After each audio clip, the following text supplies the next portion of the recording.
सिलीगुड़ी नगर निगम ने खालपाड़ा स्थित गोदाम में मारा छापा, भारी मात्रा में जब्त की प्रतिबंधित सिंगल यूज प्लास्टिक। सिलीगुड़ी नगर निगम ने सिलीगुड़ी के खालपाड़ा स्थित एक प्लास्टिक गोदाम पर आज छापा मारा है, जहां से भारी मात्रा में प्रतिबंधित सिंगल यूज प्लास्टिक जब्त की गई है। Every drop of water counts. SBM Gold's water tank is the most sustainable and durable water storage solution available. Our hashtag असली commitment. नगर निगम सूत्रों के अनुसार व्यवसायी ने अवैध रूप से प्रतिबंधित प्लास्टिक बैग का भंडारण कर रखा था। विशेष सूचना के आधार पर सिलीगुड़ी नगर निगम ने उस गोदाम पर छापा मारा, जहां प्रतिबंधित प्लास्टिक कैरी बैग रखे हुए थे।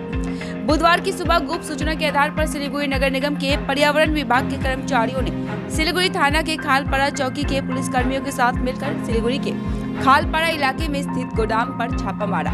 सिलीगुड़ी नगर निगम के डिप्टी मेयर रंजन सरकार ने कहा कि कानून का उल्लंघन कर गोदाम में लाखों रुपए मूल्य के प्लास्टिक कैरी बैग रखे गए थे। प्लास्टिक कैरी बैग पर पूर्णतः प्रतिबंध है। निगम को शिकायत मिली थी कि एकल उपयोग वाले प्लास्टिक के थैलों का अवैध रूप से भंडारण किया जा रहा है तथा शहर के विभिन्न बाजारों में उनकी आपूर्ति की जा रही है। उस सूचना के आधार पर सिलीगुड़ी नगर निगम ने छापेमारी की। यह अभियान सिलीगुड़ी थाने के खालपाड़ा चौकी की पुलिस की मदद से चलाया गया और सिलीगुड़ी की डिप्टी मेयर रंजन सरकार ने बताया कि प्रतिबंधित कैरी बैग से भरा लगभग 1 ट्रक जब्त किया गया है। रंजन बाबू ने कहा कि उस व्यापारी के खिलाफ कानूनी कार्रवाई की जाएगी। सूत्रों के अनुसार मिलनपल्ली निवासी प्रतिबंधित प्लास्टिक कैरी बैग निर्माता के सिलीगुड़ी शहर में 2 और गोदाम है। सूत्रों का कहना है कि पुलिस और नगर निगम वहां भी अभियान चलाएंगे। सूत्रों के अनुसार व्यापारी लंबे समय से हॉकर्स कॉर्नर के पास रेलवे फाटक के बगल में स्थित अपनी दुकान से तथा शहर में 2-3 गोदामों से शहर के विभिन्न बाजारों में अवैध रूप से प्रतिबंधित प्लास्टिक बैग की सप्लाई कर रहे हैं। अब देखना यह है कि सिलीगुड़ी नगर निगम आरोपी व्यवसायी के खिलाफ क्या कार्रवाई करती है। এটা তো আমাদের চলছে, এটা ধারাবাহিকভাবে আমাদের চলবে।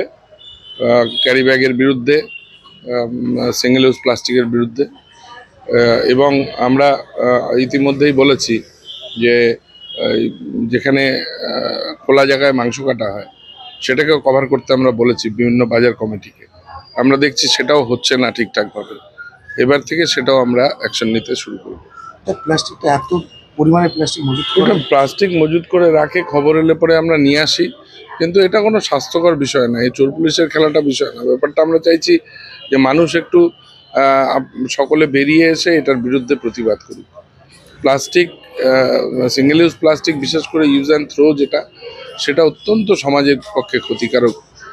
সেটা যাতে না করা হয় সেদিকে এগোতে হবে। আমরা তো আমাদের কাজ করছি, কিন্তু আমরা সবাই যদি এটাকে বর্জন না করি তাহলে এর সম্পূর্ণ সমাধান আমাদের সম্ভব হবে। কত টাকা প্লাস্টিক? টাকা তো বলতে পারবো না, তবে আমাদের আগেও প্রায় একটা গোডাউন ভর্তি হয়ে এসছে, আবার এক গাড়ি ওপরে এরকম প্লাস্টিক এসছে। কারা রেখেছিল মজুত করে? যারা মজুতদার তারাই করেছিল। খবর আসে, বারবার করে নিয়ে আসি আমরা, আইনের ব্যবস্থাও নেওয়া হয়, কিন্তু কমছে না। কিছু কিছু জায়গায় তো এটা দেখছি বৃদ্ধি পাচ্ছে। না, যে রেখেছিল থেকে অ্যাকশন নেওয়া হতো? নিশ্চয়ই, তার বিরুদ্ধে তো আইনি পদক্ষেপ নেওয়াই যাবে।